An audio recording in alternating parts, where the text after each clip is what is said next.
What up, y'all? Welcome to another full show episode, NFL episode of the Pick and Roll podcast.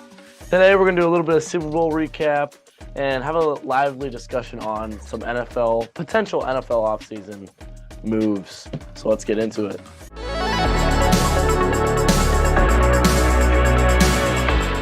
I'm your co-host, Jonathan Fredline. And I am Alan J. Pandian, and today we have a long-awaited special guest joining us today. One of the smartest men I know in terms of football and in real life. We got Wyatt Scott joining the show. Yo! It's an honor to be here. Thank you for having me. I appreciate it. That's pretty high. That's pretty high praise from I know. co-host Alan there. He's a pretty smart guy himself. See if he lives up to that. We talk. No, yeah. Me and Wyatt, we talk a lot about the NFL outside of the screen. But yeah, he's a very smart guy. We don't agree on everything, but he always has a reasoning. He always has a logical reasoning to back everything up. So we'll have to see. That's what you need, right? Yeah. Well, yeah. It's not. Sometimes you don't do that, Fred. So Bruh, don't do me like that. We're on the same team. Yeah, so but Wyatt, he could have some spicy takes today, so we'll have to see. We'll have to wait and see. I'll bring the heat a little bit. Oh, good. I would expect nothing less. All right, Fred, do you want to talk us through the Super Bowl? Yeah, Super Bowl. Was this 54 or 53? Super Bowl 53. No, 52. No, I think. Yes, I'm looking at it right now. Super Bowl 52. It's 52? Oh, wow. LVII. Super Bowl 52. Happened, 2 or 3 weeks ago. Obviously, included the Kansas City Chiefs, a team that's proven, a team that's been there, been Super Bowl favorites pretty much since this time last year. So it was no surprise to anyone that they're in there. And then the Philadelphia Eagles, a team where I feel like I speak for everyone. Like, look at the roster preseason. It was like, yeah, like they're a good team, but I don't know if anyone saw them going 16-1. I don't know if anyone saw them like going to the Super Bowl like that easily. So the game really did live up to the hype. 38-35 final score, and obviously in the Chiefs' favor. In terms of the QB battle, it definitely did not disappoint.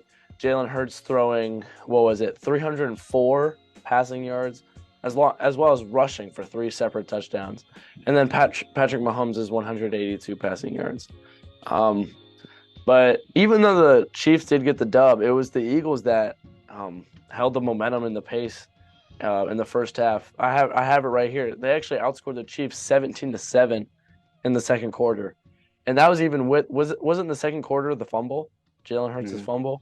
Yeah. So that could have been even a bigger gap. That was the Chiefs' only 7 points that quarter. So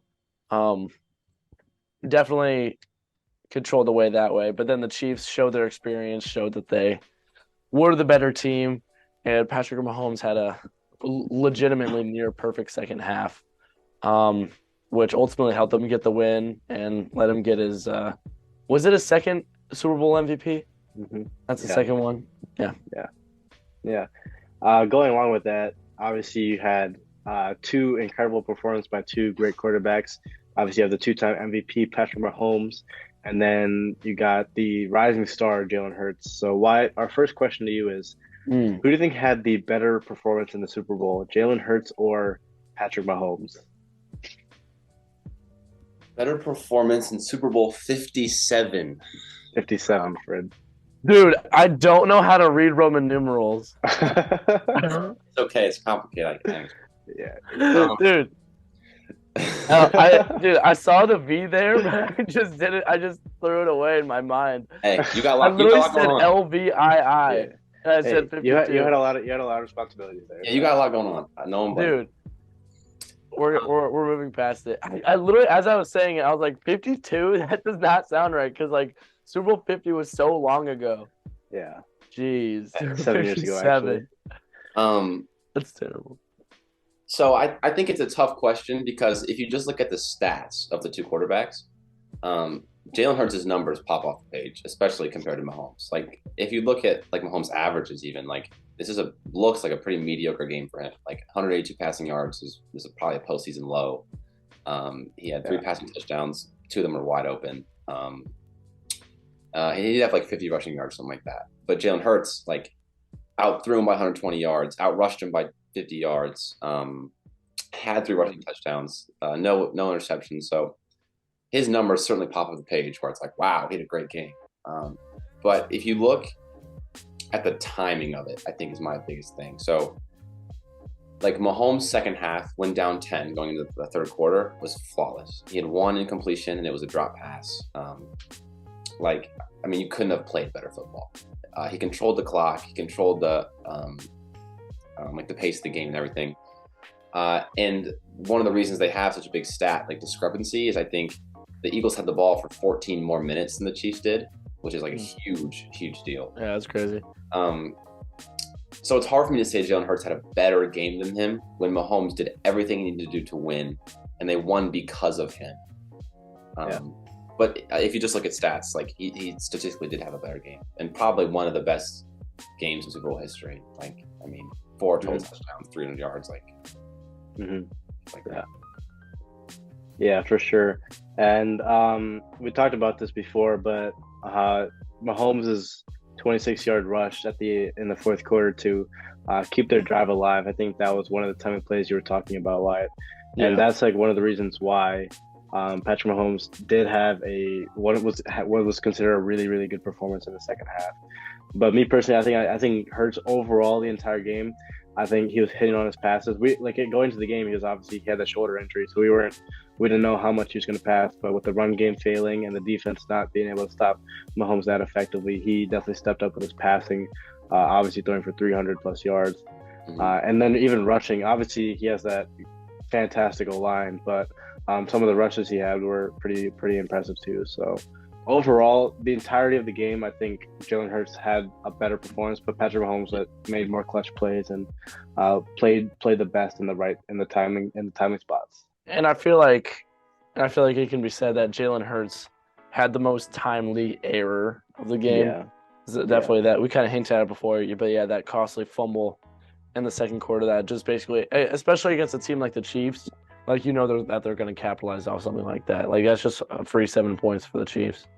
And that definitely was a momentum switcher going into halftime, because we said it was 17-7 second quarter. That could have been they could have been scoreless that second quarter. You don't know. So yeah, that's a good question, because it's a difficult question. I feel like there's no obvious right answer for sure. Yeah. Going along with the Patrick Mahomes storyline, I want to ask. We'll go with Wyatt, then you, Fred. With the Super Bowl and the Super Bowl MVP, and obviously the regular season MVP, where does Patrick Mahomes stand in the all-time quarterback rankings? I've heard a lot of podcasters and other talk shows talk about how Mahomes might be the GOAT already. Where do you guys rank him? We'll start with Wyatt. So this is, as far as just pure legacy goes, obviously he can't touch Tom Brady. Yeah. He can't. But so when you're saying the greatest of all time, greatest legacy, longevity, you're not touching Brady. At least not yet. He has some work to do. But if you're asking me, I have a football team and I can pick any quarterback from any time. I'm taking Mahomes. I think the football he's played over the last 5 years is better than anyone has ever played. So yeah, I think he certainly has the potential to be the GOAT. He could certainly do it past Brady. But right now, legacy-wise, I think he's probably around 4. I'll take Brady, Manning, and Montana, I think, probably. I just don't think he's done it long enough or won enough to be over those guys. But just as far as top-tier performance and talent goes, I don't think he's better. Yeah. I've seen things. Well, first off, I want to start off with saying, to all those people saying that he's the GOAT right now, they need to be a little phrase called recency bias. I don't know. I feel like that's kind of bold to say that Patrick Mahomes right now. How many years has he been in the league? 5. But yeah, yeah. I don't really know. Yeah, I don't really know if you could call him the greatest of all time. But why I really like what you said. like all-time draft, like Mahomes might be going number one in terms of quarterback, based off pure talent. Mhm. But I've been seeing things, so that's first thing, like recency bias, that like he's not the GOAT right now. But I have seen things floating around, like comparing Mahomes' first 5 years of his career, compared next to Tom Brady's, and almost in like everything, Mahomes is better. So in terms of potential, like it's also there. Yeah. So if he stays on a set team like the Chiefs, like yeah, I feel like there's no reason that he can't, win 3 or 4 more Super Bowls, and do something crazy like that. But I think he's definitely up there for sure. Yeah. But is he the GOAT? No. Yeah, you talked about the Chiefs a little bit, Fred, and I'll ask this follow-up question. Are they a dynasty already? Like how many Yeah, like I feel two like, Super Bowls in 4 years ish? and Like you also they've made it to the AFC Championship. Someone can fact check me on this, but for the yeah. past 5 years. Yeah, every 'Cause I year Mahomes was a starter, like a full year starter, they made it to the So- AFC Championship. I feel like if a team makes the AFC Championship 5 years in a row, I feel like it's hard not to call them a dynasty at that point. And how many Super Bowls? They've been to 3. Yeah. Yeah, because they lost to the Bucks, Mhm. and then won 2. I would say yes, especially in football. I would say yeah. I would agree. My main thing is like, especially with football and how like in the NBA, like the Bulls win 6 rings in 8 years. You know what I mean? Like that's a dynasty. Like you can for a long time. So in the NFL, it's a lot harder to do that. Like back to back, Yeah. sort of super rare and all stuff. Mm-hmm. So I think longevity in the NFL is really what defines a dynasty. And Yeah. before this past year, I would not have said the Chiefs were, because all the guys they had when Mahomes' rookie year were similar in terms of where they are now. So they had Tyreek Hill, like, you know what I mean? They had their core pieces, whatever. Yeah. This was like a rebuilding year for the Chiefs. Mhm. They traded the second best receiver in the NFL or something like that, maybe third, to for draft picks. They had 8 rookies starting on both sides of the ball in the Super Bowl, and they won. So if you're gonna be the best team in the NFL and like dominate like that in a rebuild year, like I think absolutely, like they're gonna be. Yeah. What do you think, Alan? Yeah, I agree with you guys. It's like I was talking to my dad after the game. I was like, if they could give like a Super Bowl MVP to a coach, I'll give it to Andy Reid, just because like the play calls he drew up, and overall just like the entire reign, Andy Reid's been at the helm, and like their offense has been fantastic. Their defense has been pretty spectacular too. So just like I think they're going to be dominating, like they've been dominating, and now they're going to be dominating for for the foreseeable future. So yeah, I think they're a dynasty. But yeah. So yeah, that just about does it for the Super Bowl talk. Obviously, happened a few weeks ago, so we're kind of late on that. But it was such a memorable game that we had to touch on it a little bit. So Had to. So we're gonna move on to the off season, off season, and like sort of like our season recap and kind of projections for next year. So before we get to like our kind of personal bias lists, we want to talk about the NFL quarterback situation. There are a few teams in the league that are in quarterback purgatory. That's what has been labeled, I guess. So we're gonna list a few quarterbacks that we think could be on the move this offseason, whether it's trade or free agency, so we can see what team they will be signing with. Yeah. So, Fred, do you want to start off with the first quarterback and list the teams out? Yeah. So the first quarterback is Aaron Rodgers, and I feel like it's no secret that there's definitely something's going to be happening this offseason. I feel like that's apparent. So Aaron Rodgers, Devontae Adams less this past season when he thought it was going to be the last dance or whatever. I thought that was kind of funny. But so Aaron Rodgers, projected teams, like possible teams, would be the New York Jets, the Raiders, Dolphins, Titans, or maybe even the Patriots. Just some possible. Obviously this is all speculation still, since it's still pretty early. But those are just the options right now. So I'm gonna put Wyatt on the spot right now. Just Aaron Rodgers, like, where would you like to see him go? And like, where do you think he'll most likely end up? Could be the same answer. So so the Aaron Rodgers situation is a little interesting because I think this morning actually the Raiders said that we're done pursuing Aaron Rodgers. Really? Which is ridiculous. I mean, Yeah. I don't know who they have now. Like Jared Stidham, they're sticking with him for the future. Like the Raiders apparently are out of the sweepstakes. So I think he's done with the Packers. I think he's kind of over the. You think that's a for sure? I think so. I mean, obviously it's possible, but I would be surprised with the way he's handled the relationship with the coach and the front office, and especially this thing, like his darkness retreat or whatever. Did you hear about this? Yeah. No. You didn't hear about this? He took, how many days was it? Like 5 days, 4 or 5 days. He just like went into like Oregon and just like completely stayed in the dark and just thought about his future, where he wanted to go. Like he is like that kind of guy though. Yeah. Like, so that doesn't surprise me at all. That's so goofy. Yeah, so I think I'd like to see. I think the Jets have spent such a long time trying to develop young quarterbacks, trying to draft somebody with Sam Darnold and Zach Wilson, and just failing to development. I think they're going to lose patience a little bit and say, we're going to get a proven guy. We have a great defense. We have weapons. We have a decent-ish offensive line. We think we can win now in this division. We almost made the playoffs playing 6 quarterbacks. Let's go out. Let's spend some money. And I think they get Aaron Rodgers. Yeah. To go along with that, they also signed the Broncos head coach. What's his name?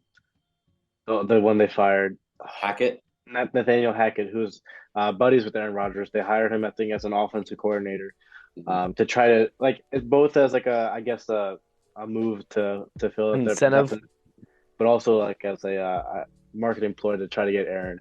And I think that like that fit actually wouldn't even be terrible. Obviously, they got Ohio State graduate Garrett Wilson there, who's I don't think did he win Offensive Rookie of the Year?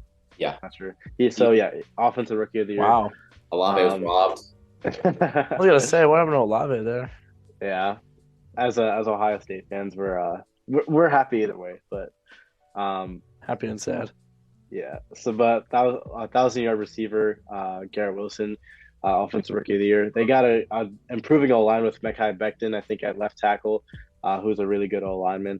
And their defense, this year was actually really good with Sauce Gardner, maybe a top 5 cornerback already in the league as a rookie. So that defense is definitely improving and one of the best in the league. So that's a pretty good situation. I think they can definitely win in that division. Obviously, you have the Bills and Dolphins, but those teams have been pretty inconsistent the past year at least. So that will be interesting to see, I think. Yeah, and Wyatt brought up a good point. Like, the Jets played how many quarterbacks this year, and they were still a borderline playoff team. Yeah. So just imagine they get that missing piece. That could be potentially something there. Yeah, for sure. Yeah. All right. Next quarterback. Yeah. Yeah. Go ahead, so this next quarterback on this list is Lamar Jackson. Lamar. So Lamar Jackson, been a part of the Baltimore Ravens club his whole career. But possible landing spots for him also include the Jets. If not, back with the Ravens. But also he could go to another bird-like team in the Falcons. You guys like that joke? Yeah, it's funny. Or he could choose the water and go to the Dolphins. You never know. Or the Patriots also are in contention for Mr. Lamar. Yeah. We talked about this before, but I want to hear what your thoughts are. So this to me is probably the Ravens and the Bears. I think have the most interesting offseason. We're picking the Wild. Okay. So not the Sky. So the Ravens situation is interesting because Lamar Jackson just demanded a fully guaranteed contract. So he wants exceeding Deshaun Watson's, which was 5 years, $250 million, all guaranteed. And I think the way he plays, the pure rush, you know what I mean, the speed, he puts his body on the line. I think is kind of working against these contract talks because the Ravens don't want to guarantee him money because if he blows his ACL out, like Robert Griffin did or whatever, he's done. Mhm. And Lamar Jackson won't play without guaranteed money because if he blows his ACL out, then he's out of a job. Yeah. So they both. That's really, and honestly, it's been what 6 months now since they started contract talks. And if they were going to meet on a deal, a long-term deal, I think they would have done it by now. Yeah. I think. So that leaves the Ravens with three options. You could let him walk and just get nothing for him, let him walk in free agency, which they won't do, or you could franchise tag. So you could either just normal exclusive franchise tag him, which means he gets paid the average of the top 5 quarterback salaries, and he would play for the team. I don't think Lamar would play. I personally think he'd probably sit out the next season because why risk it? You know what I mean? Yeah. Which is, people will say is selfish, or people will, you know what I mean? It's up to you, I guess. But that's definitely a me first move, it's his career, you know what I mean? Or they could non-exclusive franchise tag him, where basically teams can make offers for him, and if the Ravens want to match that offer, then they can, and then Lamar signs with the Ravens. Or if they don't want to match it, so let's say like the Dolphins offer him a fully guaranteed contract, then you'd make the trade. So then you could trade him like that. So I think that's what they'll do. I'm pretty sure, because if you exclusive franchise tag him, I think he'd sit out the season. Yeah. So he probably will get traded. And I think any of these teams would be super interesting. But if he does go to the Dolphins, I think they become Super Bowl contenders, if not up there with the favorites. Yeah. Yeah. You mentioned the Bears actually a little bit. Do you want to talk about that? So this one hits close to home. That's it. He's my favorite athlete of all time. I'm saying. a huge Justin Fields fan. So JJ Field. I love Justin Fields, the greatest classic quarterback ever. So I don't actually believe that.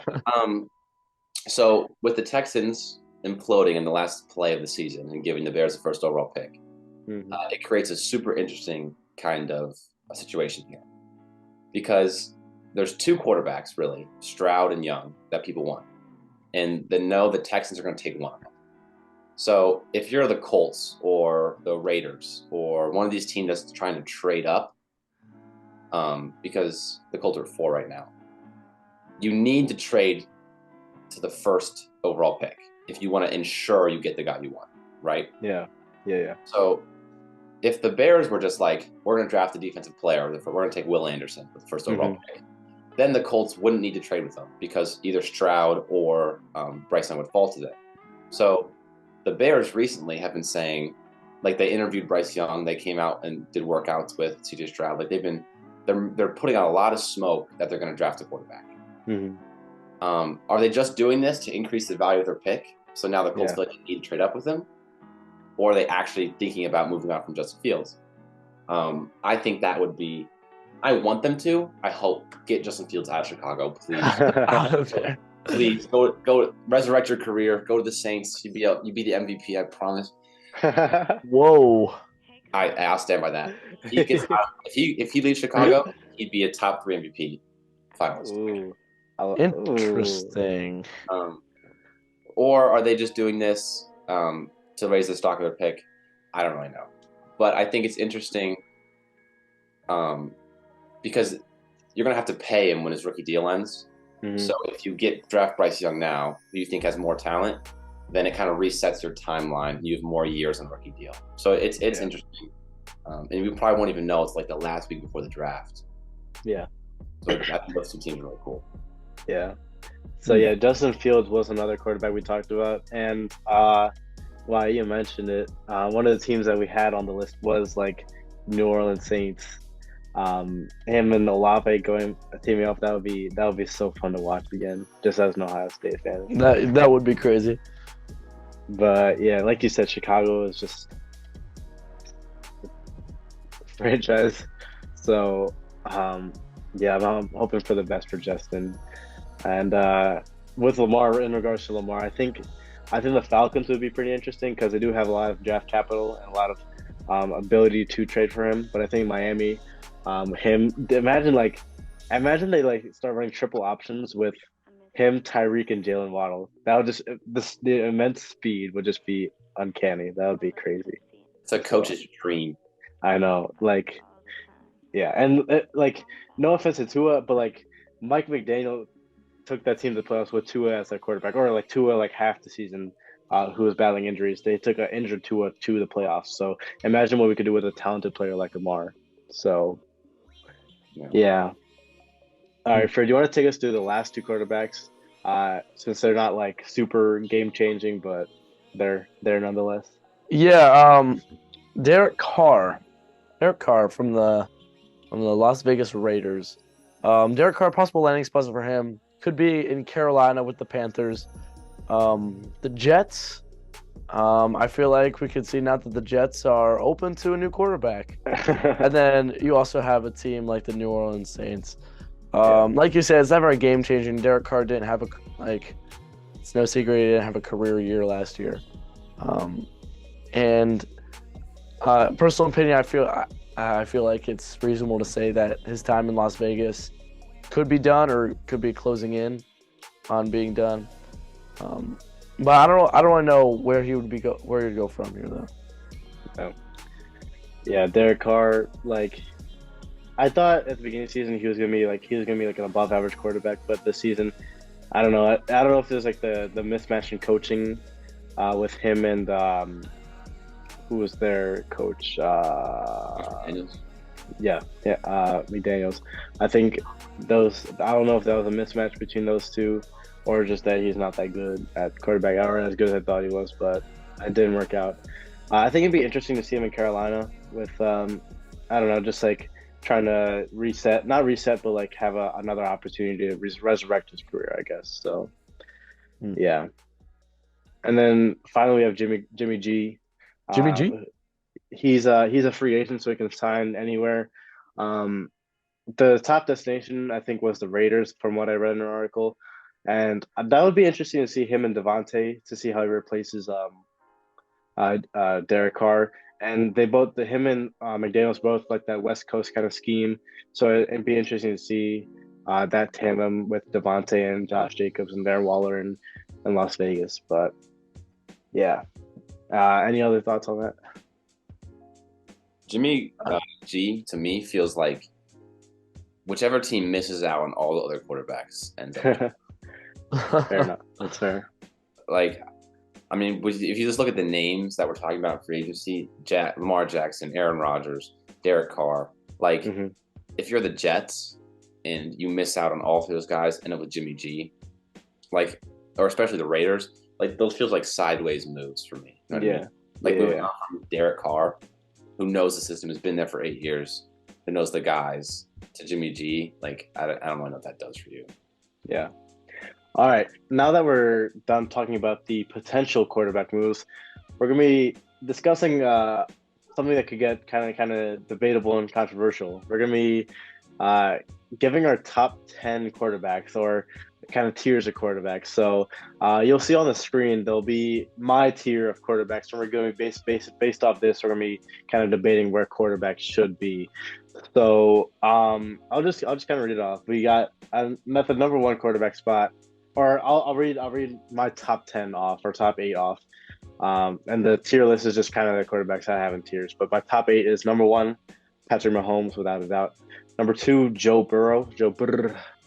Number 3, Josh Allen for the Buffalo Bills. Number 4, Jalen Hurts. Number 5, Justin Herbert. Number 6, Trevor Lawrence, the young buck. Number 7, Aaron Rodgers, the old buck. And number 8, Lamar Jackson. Though I have my top 8 because I think, as you can see on the screen, that the good and average quarterbacks, they can kind of be nitpicky. It can kind of move them in whatever way. It gets kind of debatable in that sense. But that's my top 8 for the Mahomes, superstar, and great tiers. So yeah, I'll let you guys kind of go at it. I think it's pretty good. I think having Mahomes his own tier is perfect. Like I think Yeah. there's no one close. The next closest is Burrow, and I think the difference there is not huge, but because he is 3-1 in the series. But I think the thing is Patrick Mahomes brings to the game outside just quarterback is just like never seen like it. Yeah. And then after that, Josh Allen at 3. So I think Josh Allen, the difference between Josh Allen and Joe Burrow, I think is very large. I might almost have him in the next tier. That's crazy. Like in the great tier? Joe Burrow is in his own second tier. I really think that much because I need you to explain more about that. Okay, so to me, before the season, people were saying Josh Allen was better than Patrick Mahomes. Who is people? I am not people. Fair enough. I was telling Allen the Bills are frauds. I told him after the first Rams game, I said, this is not a 17-0 Super Bowl winning team. But whatever. I just think at times he's turnover worthy. He doesn't make excellent decisions. His stature, his running ability, his physical is like off the charts. His arm strength is amazing. But my problem is more like the mental side of it, like the decision making, the turnovers. I think he's a regular season quarterback, and I understand like there's like the playoff run against the Chiefs where he had the 2 perfect football games against the Patriots and the Chiefs. But other than that, he hasn't really won. Like I understand you see the flashes of it, like, oh my gosh, this is excellent. Like he's huge, he's making plays, he's like the best I've ever seen, MVP. But at the end of the day, I'm just not sure that he's a winner in the way that Joe Burrow is. You know what I mean? Fair enough. Yeah. I think Joe Burrow's I think he's the purest quarterback in the NFL. Like just what a quarterback is, timing, arm strength, mechanics, like every decision making. He is clutch. Like he is. I think he's the best. Mahomes is just a better playmaker, but just based off quarterback skills, I'll take Burrow over Allen pretty handily. Fair enough. Fred, you got any major? Well, objections? I just have the fact it's why it's like Burrow should be in his own second tier. I don't know about that. I'm not sold on the fact that Burrow is night and day better than Josh Allen. I'm not sold on that yet. So so this season, I'm pretty sure like Aaron Rodgers and Jared Goff and Josh Allen all had like identical passing seasons, like as far as touchdowns and interceptions goes. I can double check that really fast. But like he did not have. Yeah, those sound like made up numbers. I'll but like he didn't have a great season, but I think people see the plays, like the superstar plays, the throws. He's definitely the people's person, yes. Right, and I think they kind of in their minds like overrate him a little bit, just as a quarterback. And I know it's tough, because he's a top 5 quarterback. Like is he for sure top 3? Let me ask you that. Is he without a doubt top 3 quarterback? He is the 3rd best quarterback, I think. Is he not 2? No, I don't think so. He's top 3. I'll tell you what, he's not 1 or 2. Yeah. Yeah. To go along with that, I think like Wyatt explained it really well. I think Joe Burrow is just a quarterback's quarterback. Like he just if he makes a mistake, it's because he's going for like the big play. It's usually like a deep pass to Jamar or T. Higgins or something like that. It's always like a mistake like that. It's never either that or he's like getting rushed because he has no all line. It's like Josh Allen. Obviously, he's built like Superman, but like his decision making and like he's just like it was funny to see from game 1 to the divisional round of the playoffs. He just got worse. Like game 1 against the Rams, he was fantastic, amazing. Obviously, he had the 2 interceptions, but like throughout that entire game, he was just he looked like the MVP that game. But then throughout the course of the season, obviously with a lessening run game, without I think a lot have to do with the Brian Dable not being there, but without Brian Dable not being there, I think that he just like regressed as a quarterback throughout the entire season, and that kind of like heightened the gap between him and Burrow. There's some stats for you. So Jared Goff Hit me. had 4,400 yards, 30 touchdowns, 7 interceptions, and a 99 passer rating. Goff is that guy. Josh Allen had 4,400 yards, 35 touchdowns, so 6 more touchdowns, 14 interceptions, 7 more picks, and a 95 passer rating. So Jared Goff should be right here, or should be in the second tier. Yeah. No, I'm kidding. I think this was a bad season for Josh Allen. I think his potential is higher, certainly higher than Jared Goff's. My point is that I think a lot of times it needs to be a balance between like the eye test and stats, and I think a lot of times for Josh Allen we kind of ignore the stats and just like, look what he can do, look at this arm, look at this talent, look at these plays. When I don't know, I think he's underachieving, quite frankly. Which is tough to say. Yeah. Alan, I'm still looking at your tier list, and really, a lot of it is solid. Can you talk me through having the young buck Trevor Lawrence 6? I'm not disagreeing with you yet, but so it's kind of, I guess it's kind of, I'll call it the Josh Allen effect. Like what Wyatt just explained, I'll call it the Josh Allen effect, that we see his highlights and his stature and his potential more than the current stats. But the thing is, like, when I made this tier list, I kind of took this season's performance and combined it with what I think they'll do next year. So it's like, I think Trevor Lawrence, in that sense, I think he has the potential to be MVP next year. This year, I think this season he had over 3,500 passing yards, maybe like 9 or 10 interceptions and around 20 touchdowns. Not like awing stats in that sense, but in the playoffs we saw them rally down from 27-0, and that was just on the back of Trevor Lawrence. Like that game for me. Like I watched Trevor Lawrence. He threw for 4 first half interceptions, and his intangibles, his leadership. Obviously, we see the funny clips of him just being the most monotone dude ever. But I think that his on-field leadership is just it's just fantastic. And I think that once he gets Calvin Ridley next year, people forget about that. They're getting Calvin Ridley next year, and another year in Doug Peterson's offense. I think he'll definitely like solidify himself as maybe even a top 5 quarterback. So, yeah. I'm just making sure you're not getting a little biased because he led that Jaguars team to a playoff appearance. No. Well, I mean, yes, I did pick them to win. So I'm kind of happy about that. That's so crazy.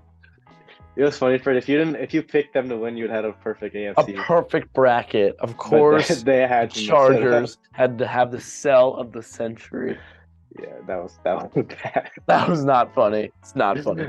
I listened to Nicky Rovelli on that one. Bad move.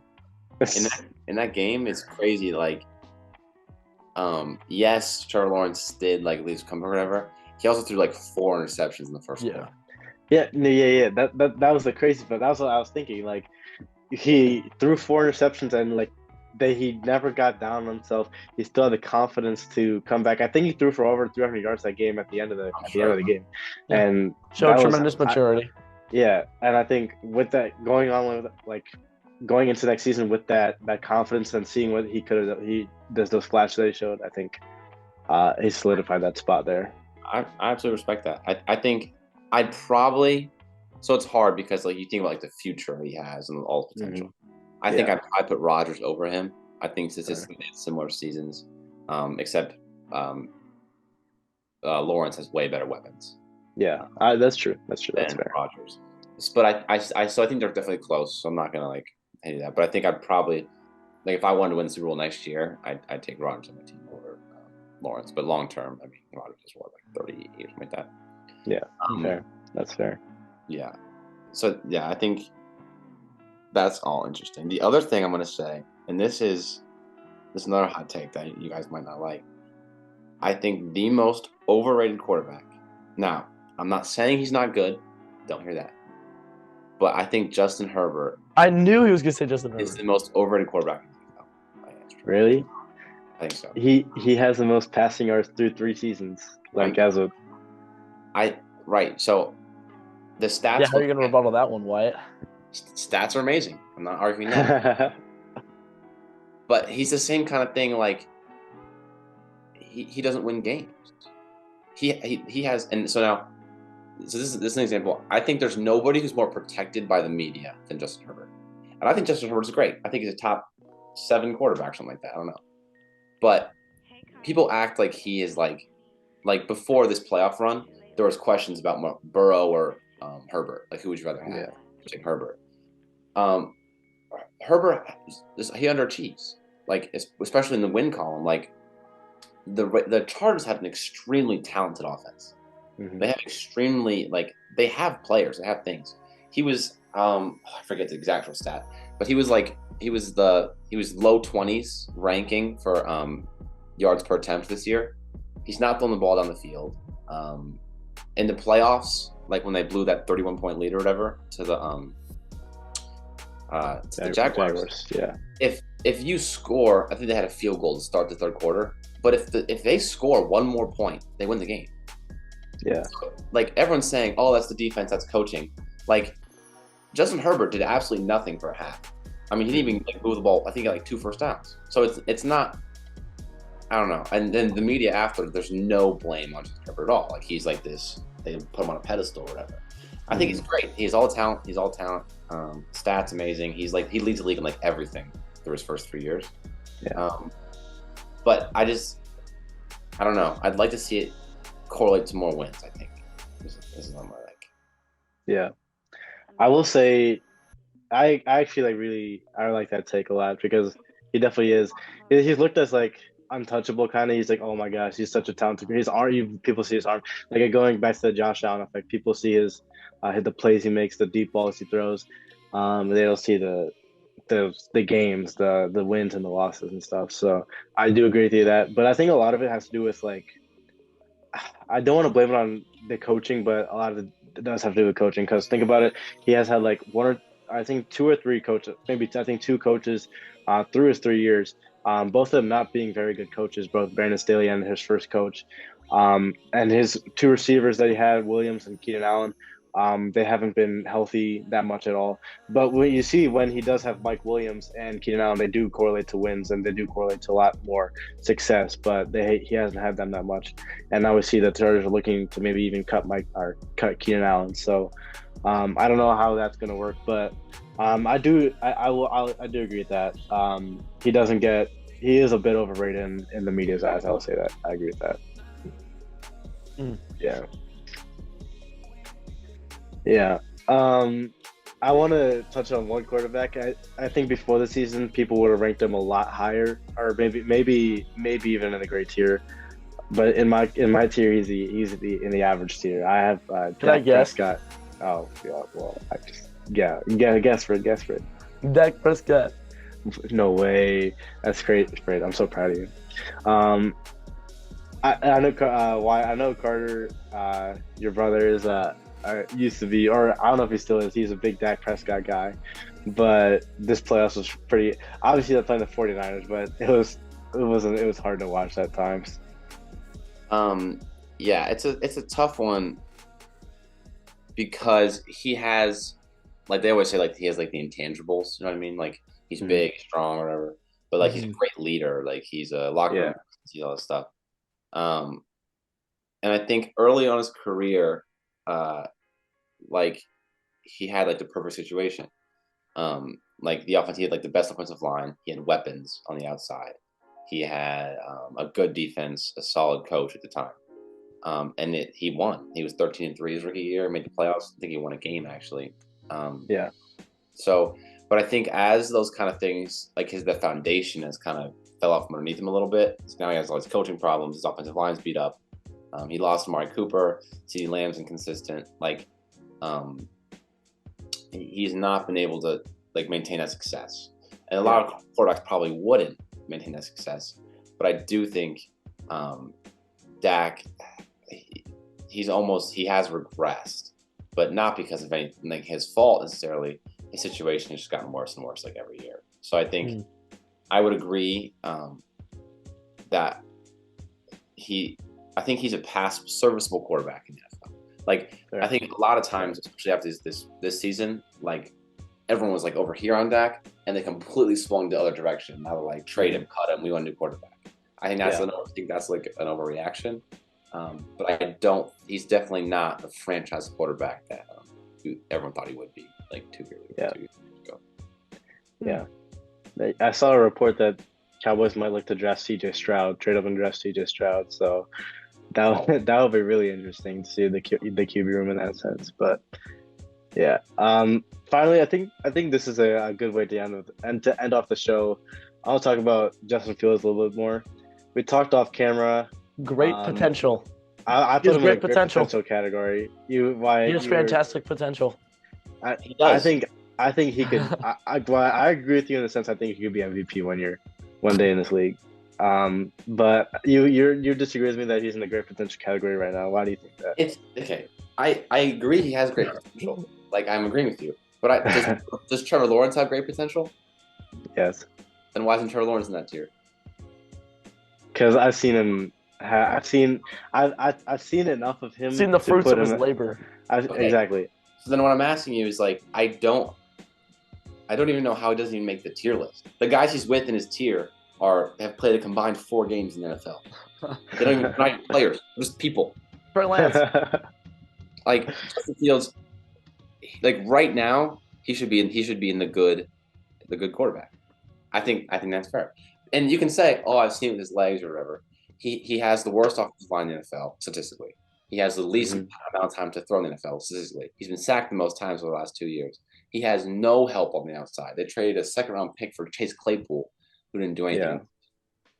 Yeah. He had a new coach both years, both defensive-minded, a new offensive coordinator in 2 years. He's only played in the NFL 2 years, and his passing stats haven't even been like that bad. His rookie year, year's bad. I'll say that. Yeah. This year, 18 touchdowns and 10 picks, which is like it's not going to be like wow, that guy's a really good quarterback, but it's not like dang, they need to move on from him. Especially when you consider what he does with his legs, a lot of people think that is like almost a negative, like that makes you less of a quarterback. When in reality, that's just like a dual threat weapon that like. So I don't know. I guess I can understand if you're like he hasn't really proven to me he can be like an elite passer yet, but like just as a quarterback goes, like forget like money and the future and whatever. Like you're telling me you'd rather have Kirk Cousins than Justin Fields right now, or I don't know Daniel Jones, like Mac Jones, like in my mind it's not even close. Yeah. I'm looking at his like stats right now, and like I see a theme I saw like from like the games that they played. He's throwing less than 30 passes a game, and like it's coupled with what you said about like him not having an O-line and like the system that he's in.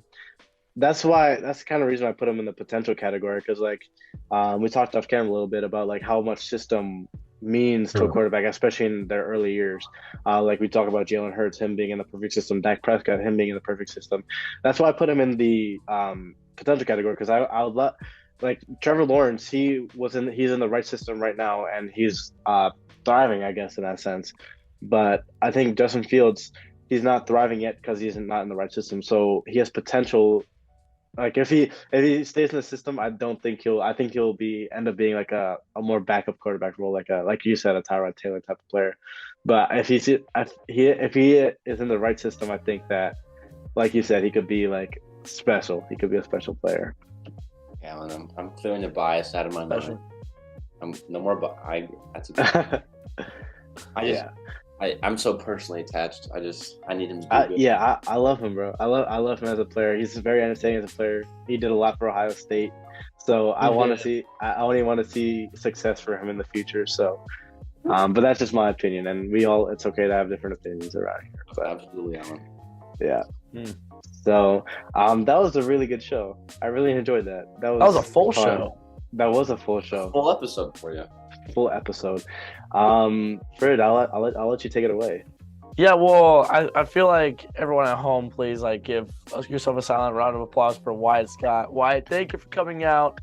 Thank you for Hey, truly an honor. I had a blast. Thank you for thinking of me. Absolutely. Yes. The pleasure is all ours, Wyatt. We kind of was a full circle. We talked about a lot of Super Bowl, a lot of offseason, a lot of potential offseason, a lot of tier lists. Extremely successful show. I feel like we could put our names on this show and be like, yeah, like we did that. We did that. I feel like I have to shout out the social media, Alan. Absolutely. I don't know if Absolutely. we've done this before, but I'll just do it anyway. Everyone, please, if you have the capability of going on Instagram, because I know some people don't have the capability of using social media. I understand that. But if you do have the Instagram app, go ahead and help your boys out at the Pick and Roll Podcast _. Don't forget the underscore. It's important. Don't forget the underscore. Make sure to check us out on Apple Podcasts and Spotify. Wyatt, thank you again for coming. Bro, come on now. Let's go. We drop some new reels, new shorter content for you guys to be more interactive with. So make sure you guys go check us out on Instagram and all the other platforms. Wyatt, thank you again for hopping on. Everyone, please tag Justin Justin Fields in the caption. He's the GOAT. I'm saying let's go. Let's get Justin Fields on the show next. This show is a fan of Justin Fields, so it's a safe space. Justin, please come join us one day. Please. Wyatt, thank you again for coming, and yeah, that's a wrap.